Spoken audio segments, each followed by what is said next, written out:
Welcome to the Citizens Report. It's the 8th of October. I'm Robert Barwick and I'm joined today by Citizens Party founder and leader Craig Isherwood. Welcome, Craig. Yeah, thanks, Robbie. In this week's Citizens Report, breakthrough. Senators demand investigation of crooked financial cops. And will New Zealand be the pin that pricks Australia's bubble? Now, before we begin, just a reminder, please help us get this show around by liking the show using the like icon. If you haven't subscribed, subscribe, ring the bell icon so that you can get notifications for the show, and of course help share it widely as well. And what we go through today, if there's specific references, you can access by clicking on the eye icon in this corner of the screen. Also, what we do cover in this show is also covered in the Citizens Party's weekly magazine, the Australian Alert Service, which is where you can get a more elaborated version because we don't have time on the show to do justice to all the stories. So you can, if you haven't ever seen the Alert Service before, you can contact us for a free copy by clicking on the eye icon. Or if you have, feel free to subscribe to it. This is the way the Citizens Party funds its activities. And this week we've got quite a bit to say about what those activities are. So also, Craig, before we get to the show proper, we want to talk about the other thing we've been doing for the last month or so quite intensely is a membership drive. Yeah. Now, the Citizens Party is a registered political party, but to be registered, you've got to have a minimum number of members. We only tend to go on membership drives when we need to for the purpose of re-registration, but we make sure we do it properly. We cross all the T's and dot all the I's and all those sort of things. It's a big logistical exercise. This year is made harder by the fact that the two parties who love to lock everyone out raised the minimum requirement to 1,500 members from 500, but we're well on the way to meeting that. But what's your update on how that's going? Well, Robbie, we intend to try and put the registration in by the early part of December. We've got plenty of members, but one of the interesting things that comes up is that we like to talk. Our phone team here, we've got a full-time team of people that organise, call up people and talk to them about these political developments. So even if people are reading the Alert Service, we can flesh it out a bit more as to what the strategic nature of things are. Now, we've got the membership. It's just a matter of we don't put our registration papers in without making sure we've talked to our members and that everything's correct, because You've got to be on the electoral roll, you've got to have information like date of births and stuff, which is all very, very confidential. I mean, the Electoral Commission's very, very stickler about that. Yep. But the point, Robbie, is that a lot of our people that get our emails, right, think that they're members. Yes. And they're not. No. Our membership is designed to get people involved in our organisation as activists. Craig, can I, in their defence, the people who assume that, there has been this funny development in Australia in the last couple of decades of big organisations, and one of them is GetUp. GetUp claimed it had 650,000 members. No, all it had was 650,000 names on its email list. That's right. That's not the same as what we would not consider. We got loads of those, but a member is actually someone who's committed to being a member, starting as associate member, signed the form, the relevant form, paid for that membership. Yeah. Right? That's what we consider a member, and so that's the difference between if you've just been getting emails from the Citizens Party, or even if you're just a subscriber to the magazine, that doesn't make you a member of our party. Yeah, but Robbie, it's $15 for a pension or $20 for a normal person for a year, and that basically is just to cover our costs. Because what we do is, if people are members, we make sure that they get a regular copy, a monthly copy of our membership issue of the Australian Alert Service. So we have a full service membership. We're not just a name. Like you go into some of the other parties' websites, you just tick the box, I want to be a member, and you might have to sign tick a declaration box or whatever. No, ours is a paid membership, so we can service the membership properly. So if people want to, click on the information icon in the box in the corner there, you'll see a membership form, and people can send that in to us with either $15 or $20. Now, that's what we do. Now, we've got the membership. Yeah. It's just a matter of us making sure it's all confirmed and so forth. I do encourage people to become more than just an email subscriber. And Craig, I'll give you a little bit of a chance to have a little bit of a boast. You've done this many, many times over quite a few decades now. We're quite used to the process. The Electoral Commission knows us very well, and I do believe we're even pretty much the gold standard of getting this process right. Well, last time we did this, Robbie, we got our re-registration in very, very quickly, and they actually rang up and thanked us for providing such clean lists that when they checked it off, it was almost automatic, because they go through and check everyone on the electoral roll, and then they go through, they call people as a sample. They might, out of I think 550, they call 20 people.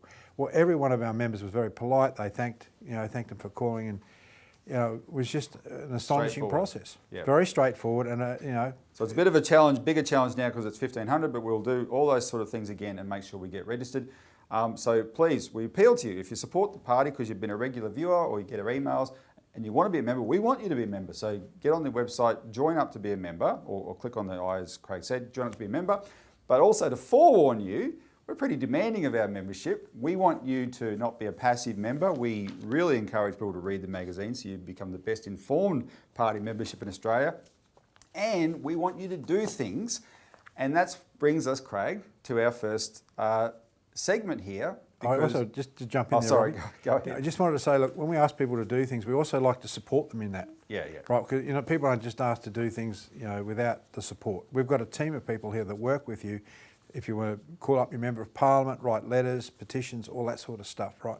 Yeah, no, exactly. You're part of a team when you become a member of the Citizens Party, and your contribution in terms of what you can do is profound, because we've just had a massive breakthrough on the back of that again. So let's get to that, Craig. Breakthrough. Politicians demand investigation of crooked financial cops. And the breakthrough is, this is Friday morning, the 8th of October. Last night, Thursday night, on ABC 7:30, they did a story on Sterling First. Regular viewers would understand the significance of that. We've been covering it a lot for the last 6 months. This is the case of the elderly people who, there's a cluster of them in Western Australia, but they're scattered around the country, who got ripped off by this Ponzi scheme called Sterling First, where they thought they were paying rent in advance for the rest of their life, and instead they were duped into putting their money into a managed investment scheme that's crashed. And now they all face being evicted on the streets. So we've been highlighting that, not just because of the plight of the victims, Craig, which is bad enough, and that touches your heart, right? You don't do this to elderly people like that. They don't get to start again, right? If something's not done, they need compensation. But because it's a glaring example of the failings, the terrible failings of the corporate regulator ASIC. Now, in the title there, I said crooked financial cops. I'm not alleging corruption by ASIC. What I am, the word crooked is related to ASIC's reaction to this scandal, because they are in full butt covering mode. And we're going to play a video in a minute where you will see that, right?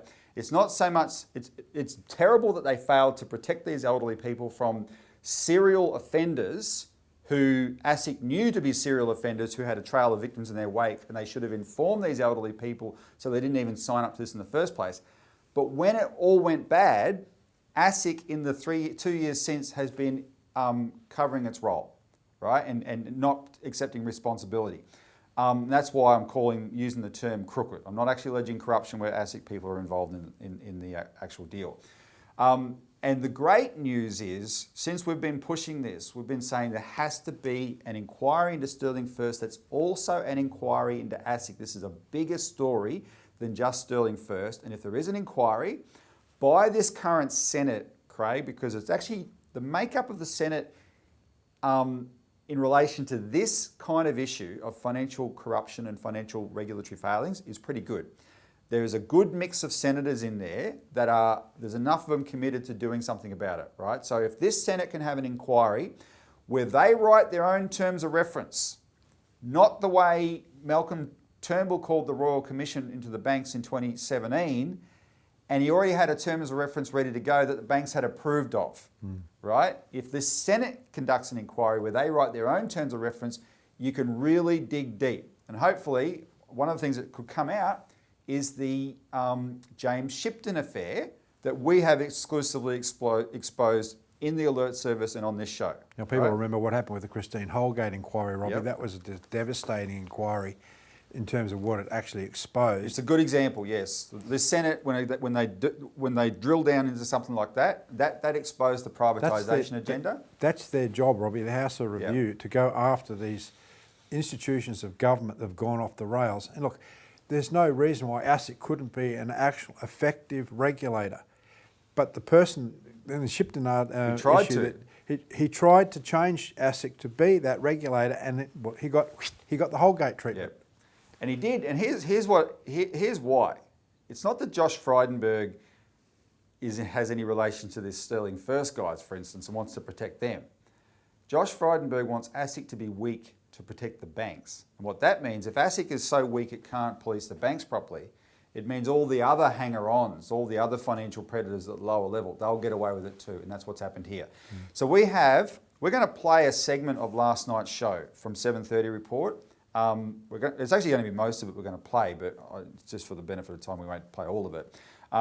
But you will see, for first-time viewers, you'll see some of this for the first time. Regular viewers, you'll actually see a lot of what we've been talking about. This was an excellently done 7:30 report segment. But most importantly, watch the Labor Senator Louise Pratt, because what you're seeing in what she says is the Labor Party has, and that's the key, and I'll comment on that in a minute, they actually now have the intention to have a proper investigation. So just watch this.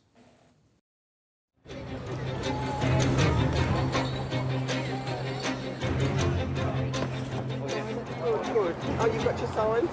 Yes. Oh.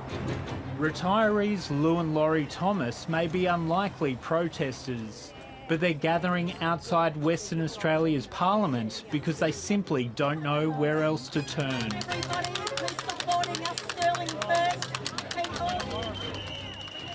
They're victims of the Sterling First collapse and are desperate for help. What you are seeing here is elderly abuse. We've still got to try and get our money back. We can't afford rent for the next 20 years. The Thomases are living a nightmare that's seen them evicted from their home. They claim Australia's financial system failed to protect them. We're just fighting hard to try and get our money back, so we need a Senate inquiry into Sterling.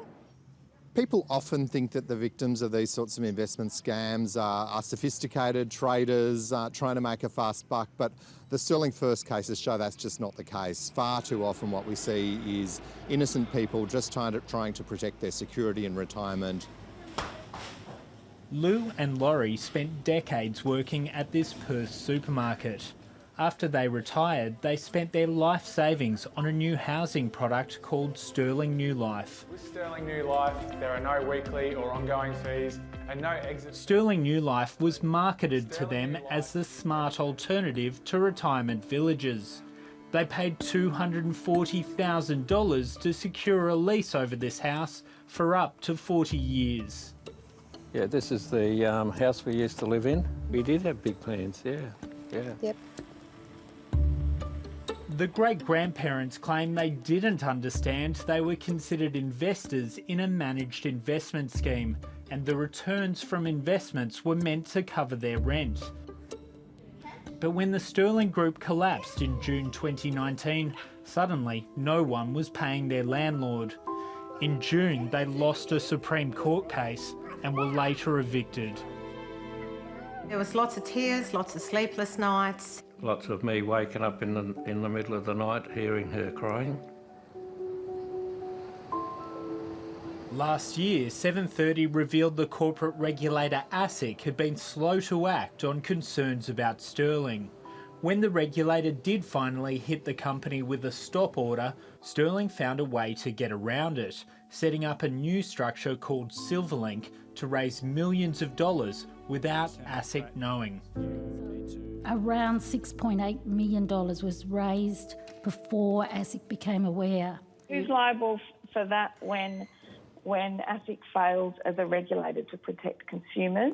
I don't accept the assertion that ASIC has failed as a regulator in this instance. ASIC might claim that they haven't failed, however, you only need to look at the evidence to the contrary. We have seen vulnerable consumers lose hundreds of thousands of dollars, and it's all very well to ASIC intervene now when it should have intervened before these people lost their money. ASIC was, I was going to swear then, but I'll say they were very, very poor.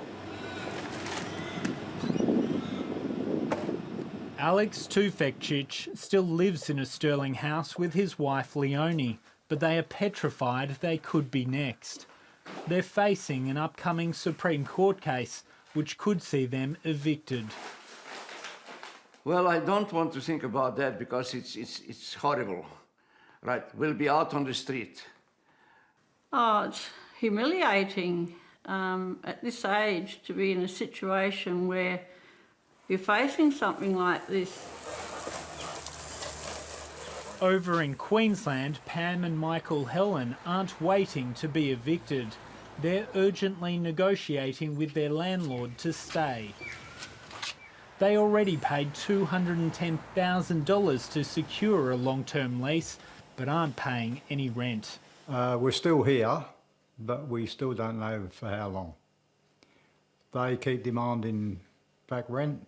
We will not pay it because as far as we're concerned, we've paid it. So how does it feel to be left out at the 11th hour of the compensation scheme of last resort? Labor Senator Louise Pratt is lobbying the crossbench on behalf of the Sterling victims to support a Senate inquiry. All right, so Craig, because to me that was striking, right? When we first started looking at this, Louise Pratt, who's from Western Australia, Labor Senator, yes, she had raised Sterling First a number of times in Parliament, bit of a lone voice to be honest.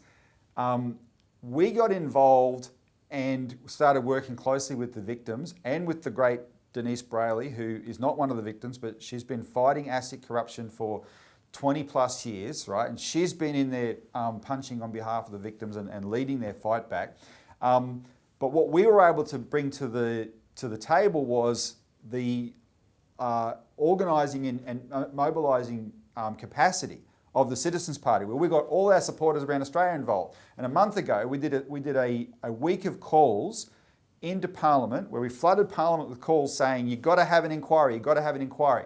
And on the back of that, a lot of things has happened. The victims and Denise Brayley and the Citizens Party organised that protest that you saw in the video, right? And that was brilliant. The protest attracted the media, and with the media attention, the Labor Party people that want to do something about this, they've obviously weighed it up and thought, well, okay, let's have an inquiry. That is what we've got to do, right? Now, Louise Pratt mentioned that she's now trying to lobby the crossbenchers in the Senate.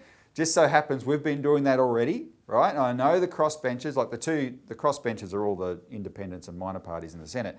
Well, the Greens are already supportive and the One Nation's already supportive, right? And so there'll be enough support among the independents, like Jackie Lambie, etc.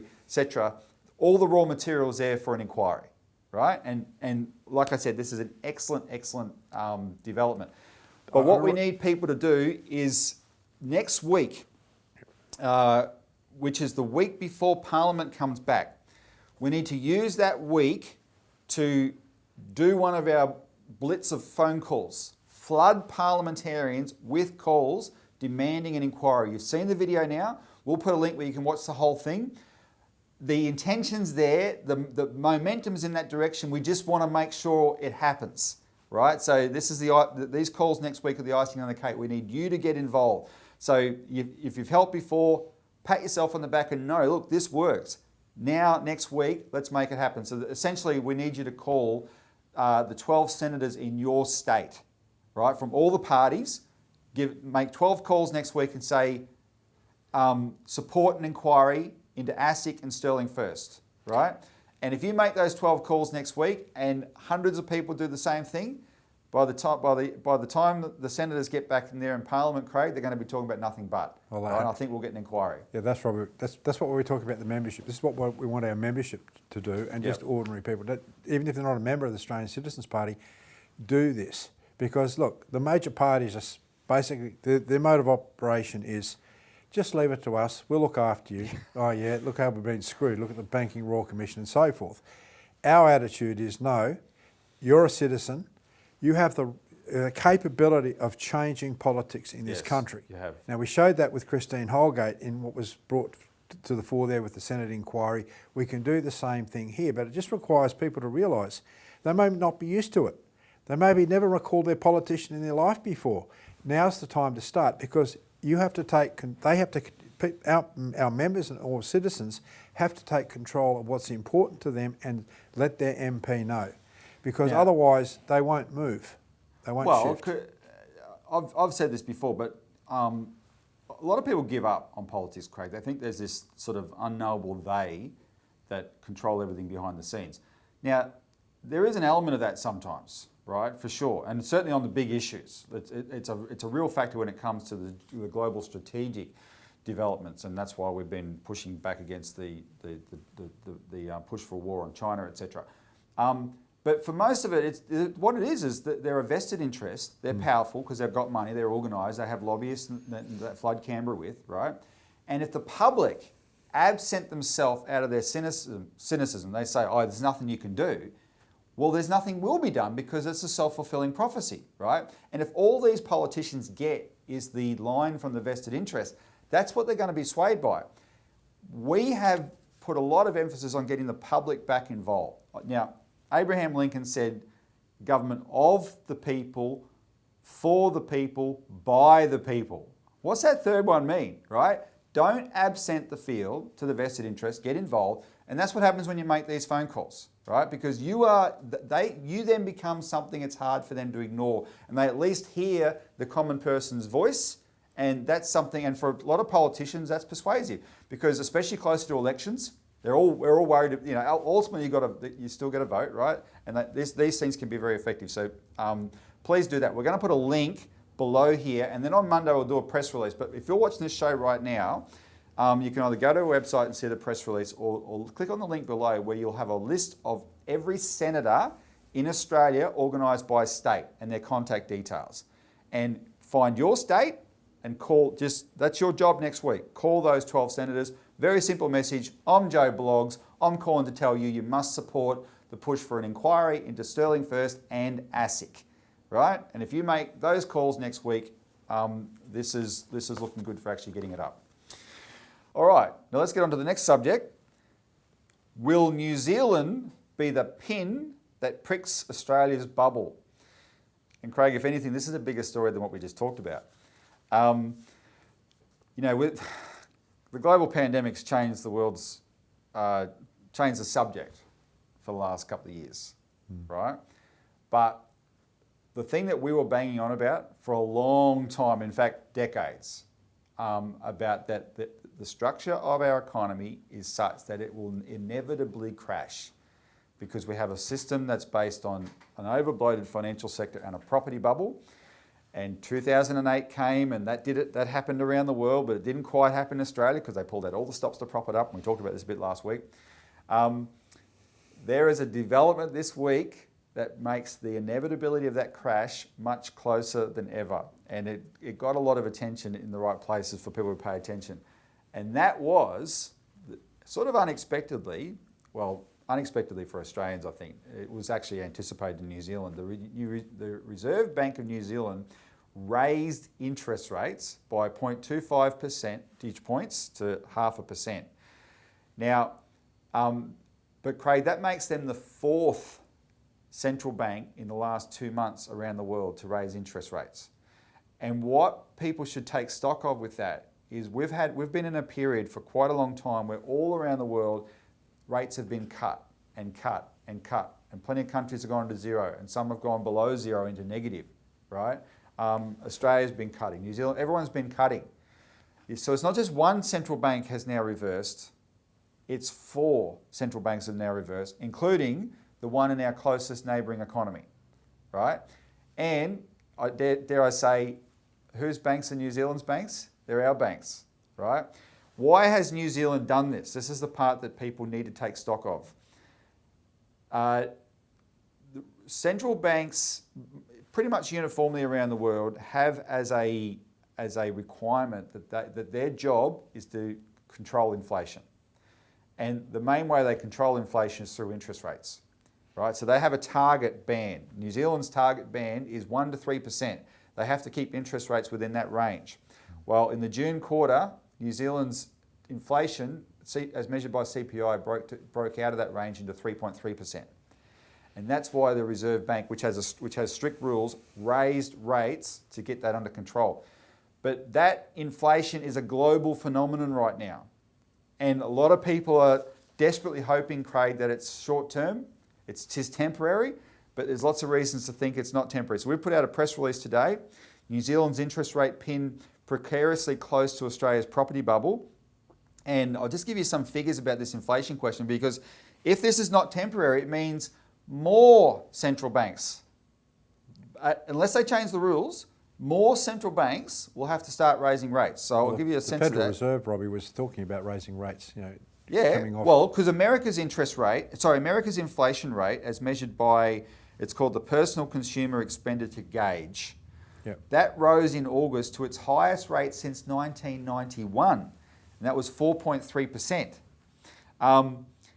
Inflation across the whole of the European Union currently is at its highest level since 2008, but in Germany, which is the engine of the European economy, inflation is higher than at any time since 1993.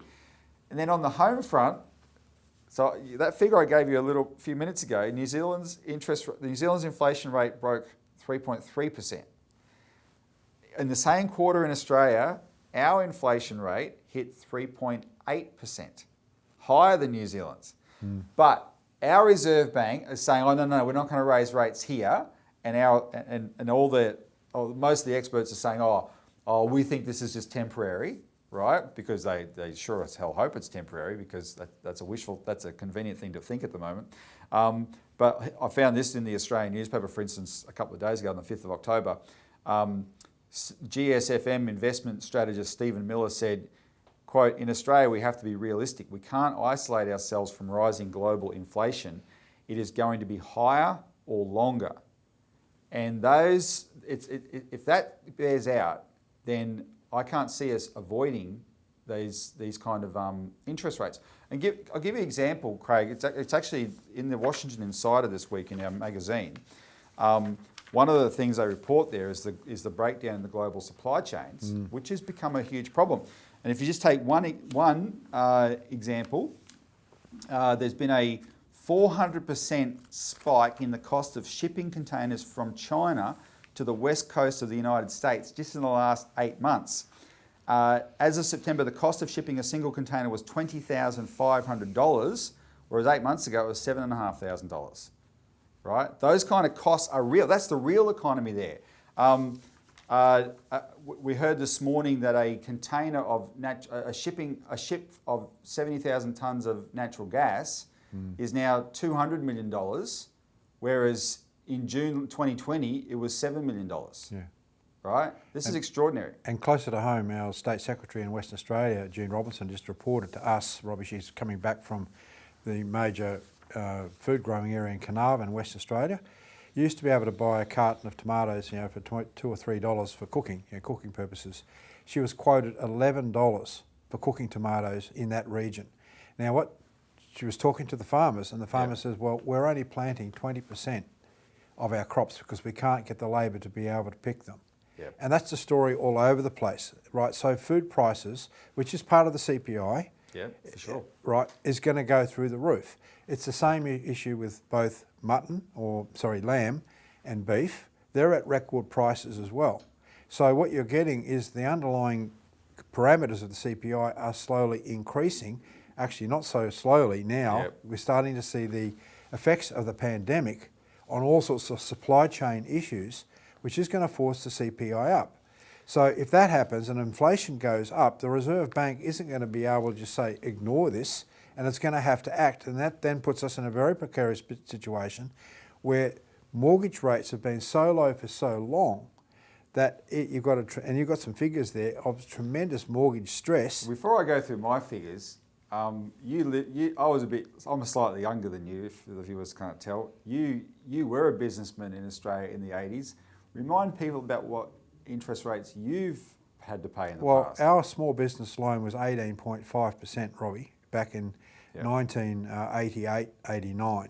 And this was a stimulus that on the back of the 1987 stock market crash, the exiting of Sir Joh Bjelke-Petersen out of Queensland, because we were living in Kingaroy at the time, that we saw a mass movement, mass uprising happen in the area of Kingaroy and Baramba that we ended up forming the Citizens Electoral Council back then, which of course is now the Australian Citizens Party. People were just absolutely energised to do something about this. So we stood up an independent political party like our own, and people flocked to us. We actually won that election back in 1988 in a by-election.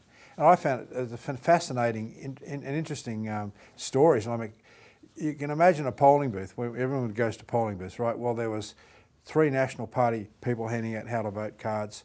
There was one Labor Party person, and there was about 10 Citizens Electoral Council people at that polling booth. But that just wasn't one polling booth; that was all over the electorate. Yep. And Peter Beattie at that time, who then became later became the premier. Yeah. Later became the premier. He said, "You guys have won this." Yeah. And sure enough, later that night we'd won it. But that was a mass uprising of the population because people got involved. And not unconnected from 18% interest rates. Absolutely. Right. So and also the issue was the rural area, Robbie, and you had the whole Swiss francs debacle of big or get out. You had all sorts of issues with high interest rates and buying, machinery, and then of course low commodity returns, because the idea is, as we've seen, for many, there's no idea of parity pricing, i.e. you pay for what producers produce. Yep. There's always this international market competition where you try and the cartels, international cartels, force the price of products down, so the farmers lose out. So it's a good reminder though, because when you're in a period like we've been in Australia, people can convince themselves or allow themselves to be convinced that we've got permanently low interest rates. And the reason we've talked about the inflation figures is because if you have a breakdown crisis in the economy where suddenly inflation explodes as a consequence of that, then I can assure you we're not going to have permanently low interest rates. So you've gone back to the 80s with your memories there, but let me remind people of something more recent, right? In 2003, Australia went from I've got it here. March 2000 in 2 months.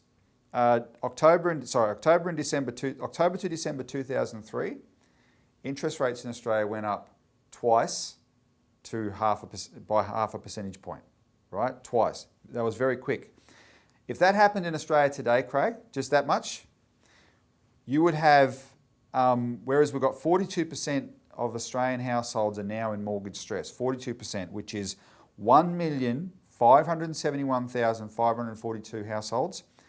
That are mortgage stressed. If interest rates go up just by 0.5%, then another 158,593 households will fall into mortgage stress. Now this is from a survey by Digital Finance Analytics and the University of New South Wales City Futures Research Centre, where they measured mortgage stress as households that had, once they've paid all their normal expenses, including their housing expenses, they've got less than 5% income left over, residual income left over, less than 5%, right? Which means it's things are very, very tight. And that's how they define mortgage stress. So that's what would happen with just a 0.5% interest rate rise. What would happen if interest rates went up 2%? As they did in the 2 years between March 2005 and March 2007. And might I remind viewers that it was that rise in those years that triggered the global financial crisis here in Australia, where you did have, there were predictions, if the government hadn't intervened at the time, you could have had 300,000 home foreclosures and things like that, right? So that's the problem we're dealing with now. We are already at these extreme levels of mortgage stress. February last year, February 2020, 30% of households were mortgage stressed in Australia. Now it's 42%. That's already a very, very rapid rise. And of course, that's on the back of the single biggest problem in the Australian economy, which is the housing bubble. You've got the median value of a house in Sydney is now $1.3 million. The median value of a house in Melbourne is $955,000. Those values have been rising rapidly again, thanks to everything the government, the RBA, has been doing. And that's on the back of an interest rate of 0.1%. Right? So that low interest rate is what's allowing the banks to pump out money like that to keep the housing bubble up. But now and the myth that interest rates can't rise is going to start popping thanks to New Zealand pointing a pin in our direction, right? And what is going to happen at the government level? Already there's concerns. The OECD has expressed concern. We went through some of this last week. The IMF has expressed concern about Australia's housing bubble. Even Commonwealth Bank said, well, we might have to do something about this. APRA made some changes this week. APRA is a bank regulator, but Martin North from Digital Finance Analytics, he called it APRA bowls of wet lettuce because APRA would like to engineer a soft landing at all costs, right? It could all come down if this inflation gets out of control and interest rates go up instead. So, Craig, what do we have to be looking at if we're going to solve this? Well, Robbie, first we have to look at the reality. I mean, when the pandemic hit, the government was completely unprepared for it. Right, we're talking about a different type of pandemic here. There's two major issues that most households worry about. One is their health of the people in it and how the healthcare system operates. The other is where they're going to live in their home, Robbie. So this is going to hit the government directly in a way that they weren't even expecting, I suspect. I mean, you're having underlying rising inflation. Yeah. What's the government going to do, right? Are they going to continue this process or what's the solution? Well, they're not organising themselves to actually solve these problems like the one you referenced to Western Australia where there's a shortage of labour for farmers. They should have organised like in a World War II style mobilisation by now. They don't do that. They think the market's going to take care of it. And so that's just going to make it worse. So they're going to continue to prop up housing, create special first homeowner grants and stuff, and keep the housing bubble going, right? Or and then smash the economy. The key here is to look outside the box. Yeah. We have, the Citizens Party has a policy for a national bank and actually real economic development. You have to shut down the speculative side of the economy. That's the only way out of this, and there is no other way out. And there's going to be some hard decisions having to be made. We are in the position to provide the advice necessary to do this because of what we've been talking about. As you said, prior to the pandemic, this issue was off the table pretty much, but we've been banging on for 10 years. The solution is you have to be able to provide affordable housing. The way you can do that is through a national bank, right? But you've got to take the speculation out of it. So that's the first thing you would have to do. But you also have to use a national bank to stimulate the economy and to create the high-paying jobs necessary to be able to fund people being able to purchase their homes. But in real productive areas. Because at the moment, the two biggest sectors of our economy are financial services, which is just moving money around, and the housing and construction related to the housing, right? Yeah. And it's not like we've got a shortage of housing. We need to have more manufacturing. We need to have a crash program to revive manufacturing. We need to be thinking in terms of shifting the structure of our employment and our economy from this financial services model back to a manufacturing model. And then you do that, you'll have plenty of paid jobs for the people who need to be able to borrow these mortgages, etc.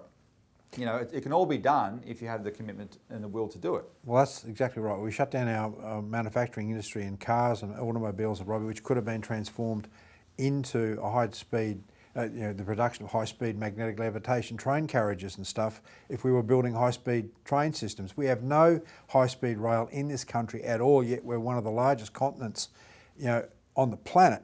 It's just absurd. Yep. There's a lot of issues going to be hitting this government very shortly in terms of this rising inflation, which is going to mean they're going to make decisions which I don't think are going to be in the interests of the ordinary person, because unless they bring a national bank in to deal with these issues of where real credit is directed, like in large-scale infrastructure development projects, into manufacturing and so forth, then you're just going to get more looting of the population and more people will suffer from it. All right, well, Craig, we've been fighting for that for 30 years, but now we're fast approaching D-Day, so to the viewer, I won't say you heard it here first, but you've heard it here now, and this is a good reason to be a member of the Citizens Party. Help us fight for solutions. I really think people, if they want to know more of the details, we can only cover a fraction of what's in this program. Get the copy of the alert service, right? If you haven't got one, then call in for one. But otherwise, become a member. You'll get a regular copy of this once a month, and you can keep following the detailed campaigns that we're fighting all the time. All right. Well, Craig, thanks very much for joining us this week on the Citizens Report. Thanks to the viewer. Get involved with the calls next week. All the instructions will be below and on our website. Thanks for tuning in, and tune in next week for more.